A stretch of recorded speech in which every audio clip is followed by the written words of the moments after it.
Hello everyone, this is K M Shovan from English Insights. আজকে আমরা কথা বলবো ইউনিট 2 লেসন 1-এর আরেকটি কবিতা নিয়ে, I died for beauty by Emily Dickinson. Okay, let's get started. এখানে সর্বপ্রথমে পরিচয়টা দেখে নেওয়া যাক। এমিলি ডিকিনসন, তিনি একজন আমেরিকান পোয়েট। ওকে, এই যে কবিতাটি লিখেছেন খুব সংক্ষিপ্ত কিন্তু অর্থবহ। তার কবিতার প্রত্যেকটি লাইন আমরা দেখব আজকে। আচ্ছা, এখানে শুরু করা যাক।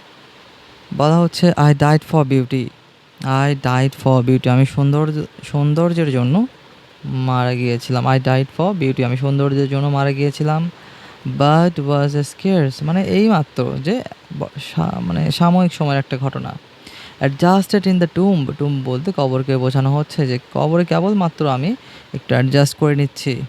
When one who died for truth was lain, when one who died for truth was lain, ঠিক একই সময়ে আরেকজন যে যে ট্রুথ সত্যের জন্য মারা গিয়েছিল তাকে রাখা হলো ইন অ্যান অ্যাডজয়নিং রুম, পাশের কামরাতে। পাশের কামরা বলতে পাশের কবরে। He question softly why I failed, he question softly why I failed, সে আমাকে খুব মৃদু স্বরে বা নরম স্বরে বললো যে তুমি কেন ফেল করেছো, তুমি কেন মারা গিয়েছো। এখানে ফেল বলতে বোঝাচ্ছে প্রিম্যাচিওর ডেথ, যে অকালে তুমি কেন মারা গিয়েছো। তখন আই রিপ্লাইড ফর বিউটি, সৌন্দর্যের জন্য, সৌন্দর্যের আরাধনা করতে করতে আমি মারা গিয়েছি। অ্যান্ড আই ফর ট্রুথ, অর্থাৎ যে আরেকজন ব্যক্তি সে বলছে আই ফর ট্রুথ, আমি মারা গিয়েছি সত্যের জন্য, একজন সৌন্দর্যের জন্য, একজন সত্যের জন্য। ওই অপর ব্যক্তি বলছেন the two are one, the two are one, the two are one, we brethren are, এখন থেকে আমরা কি ভাই ভাই। আচ্ছা, ব্রেদারেন এটা খুব আর্কাইক একটা ফর্ম, ব্রাদার্সের প্লুরাল। আমি যদি দেখি ব্রাদারের প্লুরাল হয় ব্রাদার্স, এস যুক্ত করলে আমরা ব্রাদার্স করতে পারবো। ওকে, অন দ্য আদার হ্যান্ড যদি ব্রেদেন বলি, ব্রেদেনও প্লুরাল হয়। এখানে হচ্ছে মঠের এক সন্ন্যাসী আর এক সন্ন্যাসীকে এই ব্রেদেন বলে সম্বোধন করে। এখানে যাদের উদ্দেশ্য আছে, ঠিক আছে, যারা একই পথের যাত্রী, ইহজাগতিক যে ব্যাপার স্যাপার তারা সেগুলোকে বিসর্জন দিয়ে ধর্মকর্মে নিজেকে নিবেদিত প্রাণ করেছে, তারা একে অপরকে ব্রেদারেন বলা হচ্ছে। ওকে, যারা মহৎ উদ্দেশ্যে মিলিত হয় একটা জায়গায়। এখন তারা বলছে যে আমরা এখন থেকে ব্রেদারেন, আমরা এখন থেকে ভাই ভাই। অ্যান্ড তারপরের স্ট্যান্ডাটা দেখি। And so as kinsman met a night, যে এক রাতেই যেন আত্মীয়রা, মানে কিন্সম্যান বলতে কিন মানে কিন আত্মীয় স্বজন, এখানে কিন্সম্যান বলতে বোঝানো হচ্ছে যে এই দুই ব্যক্তি যেন তারা আত্মীয়র মতো এক রাতে মিলিত হয়। ওই টকটা আমরা কথা বললাম বিটুইন দ্য রুমস, যে কবরের দুই রুম বা দুই কক্ষ বা দুই কবরের মাঝ বরাবর আমরা কথা বললাম। আনটিল দ্য মস হচ্ছে ছোট্ট একটা উদ্ভিদ, অপুষ্পক উদ্ভিদ, হ্যাড রিচড আওয়ার লিভস, যতক্ষণ না পর্যন্ত আমাদের ঠোঁট পর্যন্ত পৌঁছায়, আমাদের ঠোঁট বন্ধ করে দেয়। অর্থাৎ কথা বলার শক্তি আমাদের যতক্ষণ থাকে ততক্ষণ আমরা কথা বলতেই থাকি। And covered up our names, আচ্ছা, কাভার্ড আপ আওয়ার নেমস, এখানে এই জিনিসটা হচ্ছে যখন একজন মারা যায় টুম্বে, তার একটা তার একটা নামের ফলক তৈরি করা হয়, নেম প্লেট। ওকে, যতক্ষণ না পর্যন্ত টুম্বে তার নামের ফলকটা মুছে যায় ততক্ষণ পর্যন্ত তারা কথা বলতেই থাকে। আচ্ছা, এই কবিতাটি এবার আমরা একটু চিন্তা করি। I died for beauty by Emily Dickinson. আচ্ছা, এখানে যে ব্যাপারগুলো রয়েছে একটু সংক্ষেপে আলোচনা করি আমরা। যেখানে বলা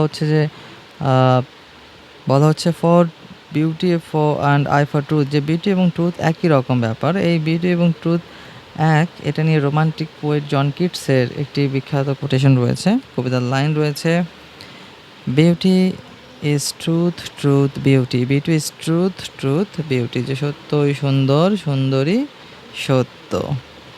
এখন যে সত্য এবং সুন্দর এই দুইটি জিনিসই কিন্তু একই রকম, দুইটি জিনিসই এই পৃথিবীতে সত্য এবং সুন্দরের মতো কি পবিত্র কোনো কিছু নেই। ওকে, এগুলো একদম নিষ্কলঙ্ক একটা ব্যাপার, একদম pure. Okay, pure items on earth. আমাদের এই বর্তমান জগতে যত প্রকারের ঝামেলা রয়েছে, কুকর্ম রয়েছে, তার এগুলোর পাশাপাশি যে জিনিসগুলো পৃথিবীকে বাঁচিয়ে রেখেছে সেই জিনিসগুলো হচ্ছে সত্য এবং সুন্দর। ওকে, সত্য এবং সুন্দর এই জিনিসগুলো। এখন এই সত্য সুন্দরের পূজারী দুই ব্যক্তি, তারা নিজেদেরকে একই পথের যাত্রী মনে করছে। তারা নিজেদেরকে মনে করছে তারা তারা স্রষ্টার পথেই কিন্তু আছে। সত্য এবং সুন্দর দ্বারা কিন্তু স্রষ্টাকেও বোঝানো যেতে পারে। ঠিক আছে, স্রষ্টাকে অবশ্যই আমরা সত্য এবং সুন্দর হিসেবে ধরি। অবশ্যই স্রষ্টা সত্য এবং সুন্দর। ঠিক আছে, যে এক রাতে মধ্যে যেমন আত্মীয় স্বজনরা মিলিত হয়, এখানে দুই ব্যক্তি যেন সেভাবে মিলিত হয়েছেন। এবং এখানে পৃথিবীর যে ট্রানজিটরিনেসের কথা বলা হচ্ছে, until the moss had reached our lips and covered our names, যে যতক্ষণ না পর্যন্ত আমাদের ঠোঁট পর্যন্ত মস পৌঁছায়, ঠিক আছে, ততক্ষণ পর্যন্ত আমরা কথা বলতেই থাকি। And covered up hour names, যে এই যে কেউ একজন মারা গেলে, ঠিক আছে, একটা নির্দিষ্ট সময় পর, নির্দিষ্ট বলতে একটা সময় পর কিন্তু তাকে আর এই জগৎ মনে রাখে না। সো এই যে বিউটি এবং ট্রুথের জন্য উৎসর্গ করা দুটি নিবেদিত প্রাণ, তারা ততক্ষণ পর্যন্তই কথা বলতে থাকে যতক্ষণ না পর্যন্ত এই পৃথিবী তাদেরকে মনে রাখে। সো এই কবিতা দ্বারা বোঝানো হচ্ছে যে ট্রানজিটরিনেস দিয়ে আমাদের এই জগৎ পরিপূর্ণ। ওকে, এই জগতে কোনো কিছু স্থায়ী না, যা কিছু স্থায়ী তাই হচ্ছে বিউটি অ্যান্ড ট্রুথ। এই জিনিস দুটোই কিন্তু এই জগতে একমাত্র টিকে থাকে। এছাড়া এই জগতে আর কোনো কিছুরই অস্তিত্ব নেই।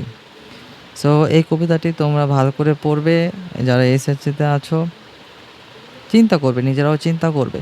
ওকে, তোমাদের কী মতামত তোমার কমেন্ট বক্সে জানাতে পারো যে আই ডাইড ফর বিউটি এই কবিতাটি পড়ে তোমরা কী বুঝলে, বা কোনো সামারি যদি লিখতে পারো নিজে লিখে কমেন্ট বক্সে জানাবে। That's all for today. Stay tuned for my next video.